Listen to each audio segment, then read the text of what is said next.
আসসালামু আলাইকুম রহমতুল্লাহ বরাকাতুহ। আলহামদুলিল্লাহ ওয়াসসালাতু ওয়াসসালামু আলা রাসূলিল্লাহ বাদ।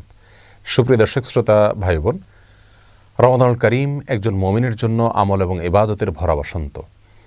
বছরের অন্য সময়ের আমল এবং ইবাদতের ঘাটতি পুষিয়ে দেওয়ার জন্য রমাদান হলো সবচাইতে মোক্ষম সুযোগ।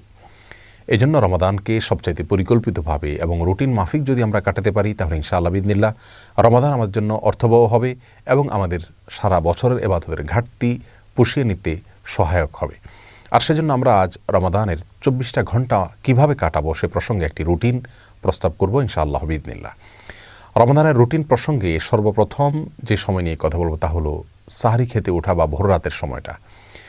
ভোর রাতে আমাদের উঠে সাহরি খাওয়া এটি সুন্নাহ।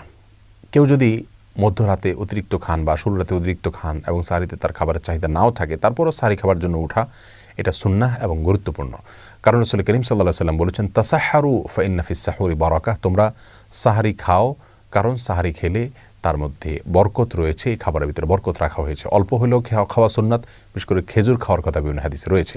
আমরা সাহরিতে আর যাই খাই, একটা করে খেজুর অন্তত খাবো। সাহরি খেতে যখন আমরা উঠবো, কমপক্ষে সাহরি খাওয়ার আগে আধা ঘন্টা যেন আমরা সময় পাই, সেভাবে আমরা উঠবো। কারণ একজন মুমিনের কাছে 24 ঘন্টা সময়ের ভিতরে সবচেয়ে গুরুত্বপূর্ণ সময় হলো ভোর রাতের সময়টা।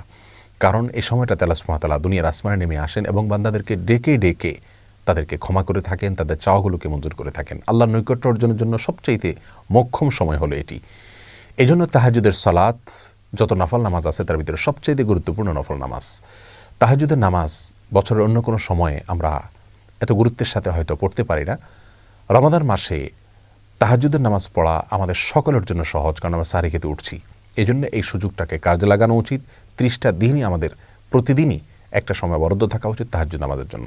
2 রাকাত করে তাহাজ্জুদ পড়বো আমরা। বিশেষ কোনো সূরা কেরাত ঠিক করা নাই, যে কোনো সূরা দিয়ে আমরা সাধারণভাবেই পড়বো এবং তাহাজ্জুদের নামাজ পড়ছি, শুধু এটুকু নিয়ত থাকলে চলবে। মনে মনে আমরা 2 রাকাত করে পড়বো, 2 রাকাত, 4 রাকাত, 6 রাকাত, 8 রাকাত, যতটুকু তৌফিক হয় পড়বো। প্রত্যেকটা রাকাত খুব দীর্ঘ করার চেষ্টা করব, দাঁড়িয়ে লম্বা কেরাত পড়ার চেষ্টা করব, আস্তে আস্তে পড়ার চেষ্টা করব এবং খুব বেশি লম্বা কেরাত মুখস্থ না থাকলে একটা সূরাই বারবার পড়তে পারি, কোনো অসুবিধা নেই। এবং রুকুতে যখন যাব তাসবিহ অনেকবার পড়ব, আস্তে আস্তে পড়ব।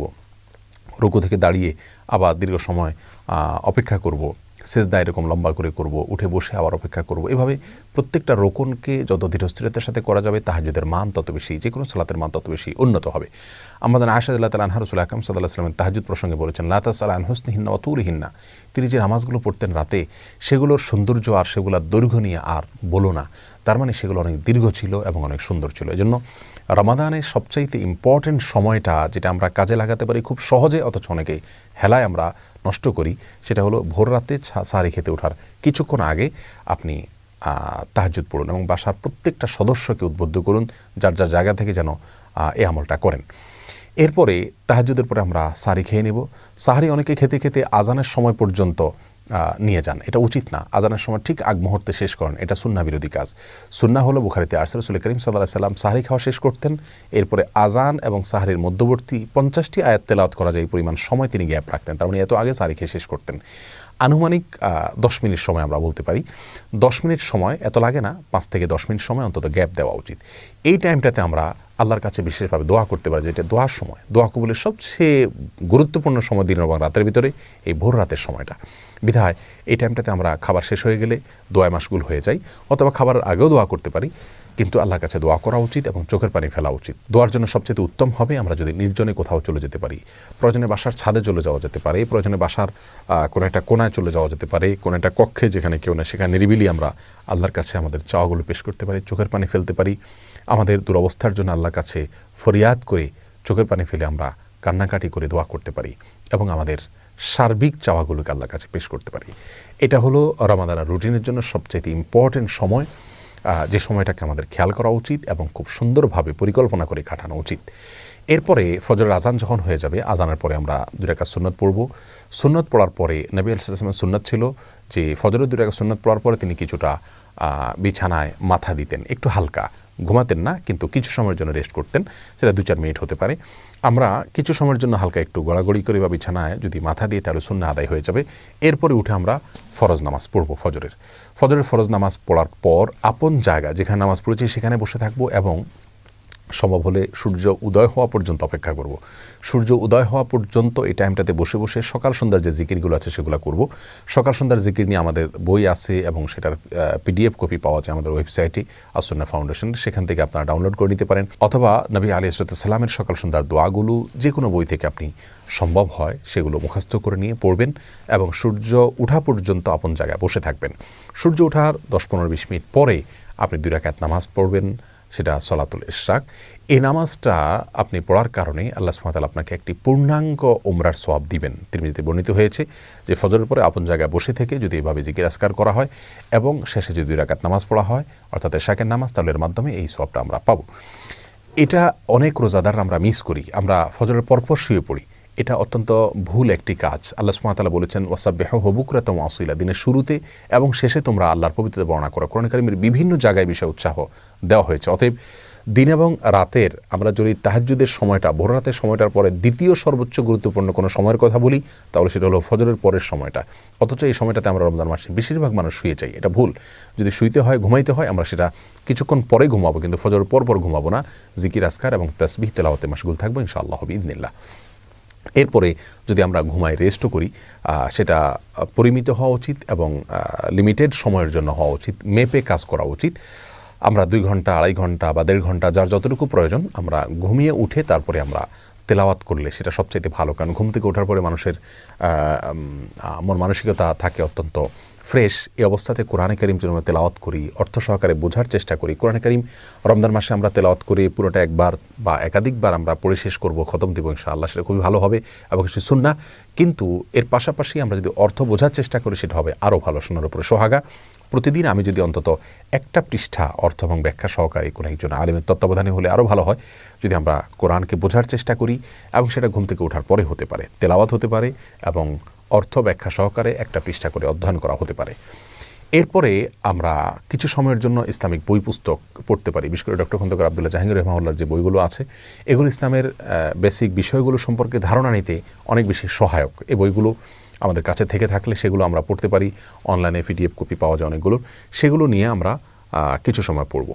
এরপর যখন জোহরের আজান হবে বা জোহরের ওয়াক্ত হবে, জোহরের এখানে 2 রাকাত নামাজ আছে, জাওয়ালের নামাজ বলা হয়, বুখারীতে আসছে, বিভিন্ন হাদিসের কিতাবে আসছে। এই নামাজটি প্রায় বিলুপ্তির পথে, আমরা আলোচনায় এটার ভুলে গেছি। সেটা হলো সূর্য যখন আপনার পশ্চিম আকাশে ঢলে পড়ে অর্থাৎ জোহরের ওয়াক্ত শুরু হয় তখন থেকে নিয়ে আপনার জোহরের ফরজ নামাজের বা জোহরের নামাজের আগে আগে যে নামাজটা পড়া হয় নফল নামাজ, এই জোহর নামাজ পড়ার জন্য রাসূল আকরাম সাল্লাল্লাহু আলাইহি ওয়াসাল্লাম উৎসাহ দিয়েছেন। যদিও এই নামাজের সময়কাল নিয়ে আরও নানা রকমের কথা আছে, কিন্তু আমরা এটি একটি বক্তব্য, এটার উপর আমল করতে পারি এবং একবার হলেও আমল করতে পারি। রমজান মাসে সেটা করার জন্য সবচাইতে সেরা সুযোগ আমাদের হাতে থাকে সাধারণত। যাই হোক, এই 2 রাকাত নামাজ যদি আমরা পড়তে পারি, পড়লাম। এরপরে জোহরের ওয়াক্ত হলে সুন্নাত এবং ফরজ এবং পরবর্তীতে সুন্নাত এবং পরবর্তীতে অতিরিক্ত 2 রাকাত নফল, যেটা অন্য সময় পড়া হয় না, সেটাও গুরুত্বের সাথে পড়লাম। ধীরে ধীরে সাথে প্রত্যেকটা নামাজ আদায় করলাম এবং ফরজ নামাজের পরে 5 ওয়াক্ত সালাতের পরে রাসূল আকরাম সাল্লাল্লাহু আলাইহি ওয়াসাল্লামের যে দোয়াগুলো ছিল সেই দোয়াগুলোকে খুব গুরুত্বের সাথে, আন্তরিকতার সাথে পড়ার চেষ্টা করব। মাসনুন দোয়াগুলোকে যেভাবে রাসূল করিম সাল্লাল্লাহু আলাইহি ওয়াসাল্লাম পড়েছেন, জিকিরগুলো করেছেন, দোয়াগুলো করেছেন, সেগুলো আমরা করব ইনশাআল্লাহ বিইذনিল্লাহ। এরপরে বাকি সময়টাতে আমরা যদি বাসা বাড়িতে অবস্থান করি তাহলে সেক্ষেত্রে বাসা বাড়িতে যারা কাজ করছেন তাদের কাজে একটু হেল্প করব। কারণ রাসূল করিম সাল্লাল্লাহু আলাইহি ওয়াসাল্লাম বাসা বাড়িতে মা বোনদের কাজে, স্ত্রীর কাজে তিনি হেল্প করতেন। অতএব আমরাও বাসা বাড়িতে থেকে কাজে হেল্প করব, সেটাও ইবাদত হিসাবে গণ্য হবে ইনশাআল্লাহ বিইذনিল্লাহ। সন্তানরা, তাদেরকে নিয়ে বসতে পারি, একটা সময় তাদেরকে নিয়ে একটা হাদিস পাঠ করে আমরা শোনাতে পারি, পারস্পরিকভাবে পর্যালোচনা করতে পারি, তাদেরকে নসিহত করতে পারি, তাদের জীবন গড়ার জন্য তাদেরকে আমরা উপদেশ দিতে পারি এবং বিভিন্ন সাহাবীদের ঘটনাগুলো তাদেরকে পড়ে শোনাতে পারি। জোহরের পরের সময়টা আমরা সেভাবে কাটাতে পারি। এরপরে দুপুরে একটু কায়ুলা করা সুন্নাত, সম্ভব হলে কিছু সময়ের জন্য আমরা একটু রেস্ট করলাম। সেটা খুব সংক্ষিপ্ত হতে পারে, কিন্তু শুইলে একটা সুন্নাহ আমার আদায় হয়ে গেল। এরপর শোয়া থেকে উঠে আমরা আবারও তেলাওয়াত অথবা অন্যান্য বই পুস্তক পড়া, সেগুলোতে আমরা লেগে যেতে পারি।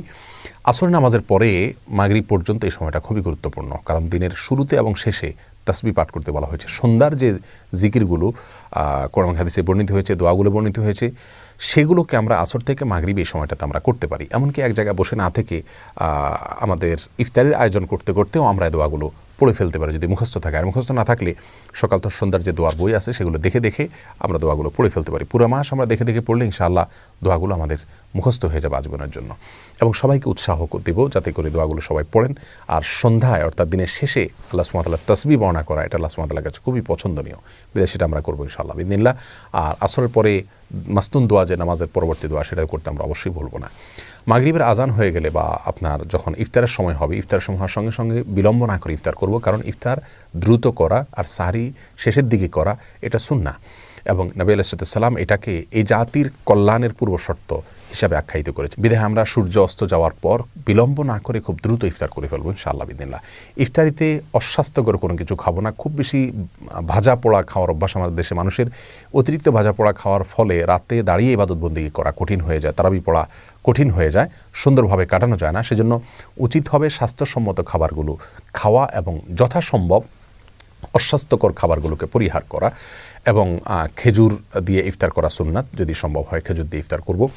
ইফতারের পরে দোয়া পড়ব জাহাবাজ জামা ওয়াবতাল্লাতিল উরুক ওয়াসাবাতাল আজরু ইনশাআল্লাহ, অর্থাৎ গ্লানি দূর হলো এবং ঘাম শুকিয়ে গেল, ইনশাআল্লাহ আমার বিনিময় আল্লাহর কাছে জমা থাকলো।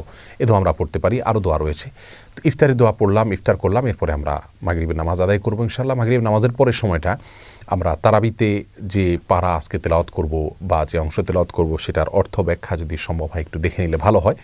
আর যদি খতম তারাবির সুযোগ না থাকে তাহলে সেক্ষেত্রে অন্তত এই টাইমটাতে, মাগরিব থেকে এশা, এই টাইমটাতে কোনো অবস্থাতে শোবো না। কারণ আমাদের অনেকের অভ্যাস আছে রমজান মাসে ইফতারের পরে শরীরটা ক্লান্ত হয়, আমরা শুয়ে পড়ি। কারণ রাসূল করিম সাল্লাল্লাহু আলাইহি ওয়াসাল্লাম সম্পর্কে আমাদের আয়েশা বলেছেন, কানান নবী সাল্লাল্লাহু আলাইহি ওয়াসাল্লাম ইয়াকরাহুন নাওমা ক্বাবলা আয়েশা, এশার আগে ঘুমোতে তিনি অপছন্দ করতেন। এজন্য এশার আগে সময়টাতে আমরা ঘুমাবো না।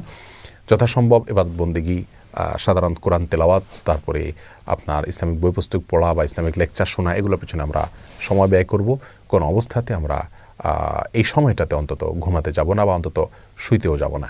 যাই হোক, এরপরে এশার নামাজ আদায় করে, তারাবি নামাজ আদায় করে খুব ধীরস্থিরতার সাথে তারাবি শেষ করব, খুবই আস্তে আস্তে করার চেষ্টা করবো ইনশাআল্লাহ। রাতের খাবারটা এশার আগে খেয়ে ফেলতে বলে ভালো হয়। আর যদি এশার পরেও খাই তাহলে বিলম্ব না করে এশার পরে দ্রুত শুয়ে পড়ব। এশার পরে অন্য কোনো কাজ না করাই উত্তম, কারণ কানান নবী সাল্লাল্লাহু আলাইহি ওয়াসাল্লাম ইয়াকরাহুন নাওমা ক্বাবলা আয়েশা ওয়াল হাদিস বাদা, এশার পরে তিনি কথাবার্তা বলা পছন্দ করতেন না। তবে হ্যাঁ, স্বামী স্ত্রীর কথাকে প্রশংসনীয় বলেছেন, তিনি নিজেও স্ত্রীর সাথে কথা বলতেন, সেটা ভিন্ন কথা। কিন্তু সচরাচর আড্ডা এগুলো আমরা করতে যাব না। টেলিভিশন অথবা সোশ্যাল মিডিয়াতে স্ক্রল করা, এগুলোর থেকে আমরা বেঁচে থাকবো। এশার পরে খুব দ্রুত আমরা শুয়ে পড়ার চেষ্টা করব, তাতে ভোর রাতে আগে আগে উঠা আমাদের জন্য সহজ হবে। পরিকল্পনা করে কোরআনে কারিমের জন্য প্রতিদিন এক পারা করে বা 1.5 পারা করে বা 2 পারা করে, যা যতটুকু তৌফিক কুলায় আমরা বাজেট করব, বরাদ্দ করব এবং সেই অনুযায়ী আমরা প্রতিদিন ইনশাআল্লাহ বিইذনিল্লাহ কোরআন তেলাওয়াত করে যাব। এবং সময় ফিক্স করে নেব যে কোন টাইমটাতে আমি করব। আমি কি ঘুম থেকে উঠে সকালে করব, নাকি জোহরের পরে করব, নাকি মাগরিবের পরে করব, এই সময়টা আমরা ফিক্স করে নিব ইনশাআল্লাহ বিইذনিল্লাহ। আল্লাহ তাআলা আমাদের সকলকে এই রমাদানে বেশি থেকে বেশি, উত্তম থেকে উত্তমতর ইবাদত করার তৌফিক দান করুন। আর সবচেয়ে গুরুত্বপূর্ণ বিষয় হলো রমাদানে গুনাহ থেকে বেঁচে থাকা, কারো গীবত পরচর্চা যেন না হয়, টেলিভিশনে মোবাইলে হারাম কোনো জিনিস যেন দেখা না হয়, শোনা না হয়, এই বিষয়গুলোর প্রতি খুব বেশি খেয়াল করব। তাকওয়া চর্চাই হলো রমজানের সিয়ামের সবচেয়ে বড় উদ্দেশ্য। আল্লাহ তাআলা আমাদের সকলকে সেই উদ্দেশ্য সাধন করার তৌফিক দান করুন। রমজানের প্রত্যেকটা মুহূর্তকে সঠিকভাবে ভালোভাবে কাটানোর তৌফিক নসিব করুন। মা বোনরা যারা কাজকর্ম করবেন, রান্নাবাড়া করবেন, এর ফাঁকে ফাঁকেও তারা তাসবিহ, তাহলিল, জিকির এগুলো চালু রাখবেন। কারণ বিনা উযুতে তাসবিহ তাহলিল করা যায়, দুরূদ পাঠ করা যায়। যে সমস্ত জিকিরগুলো বিশেষ করতে উৎসাহ দেওয়া হয়েছে কোরআন এবং সুন্নাহ নির্যাস, যেগুলো যেমন দুরুদ, ইস্তেগফার, তারপরে দোয়া ইউনুস এবং ইয়াদাল জালাল ওয়াল ইকরাম, এরকম আরও অনেকগুলো দোয়া আছে। সেগুলোকে আমরা চলতে ফিরতে, উঠতে বসতে সবাই করতে থাকবো। আল্লাহ তাআলা আমাদের সবাইকে তৌফিক দান করুন।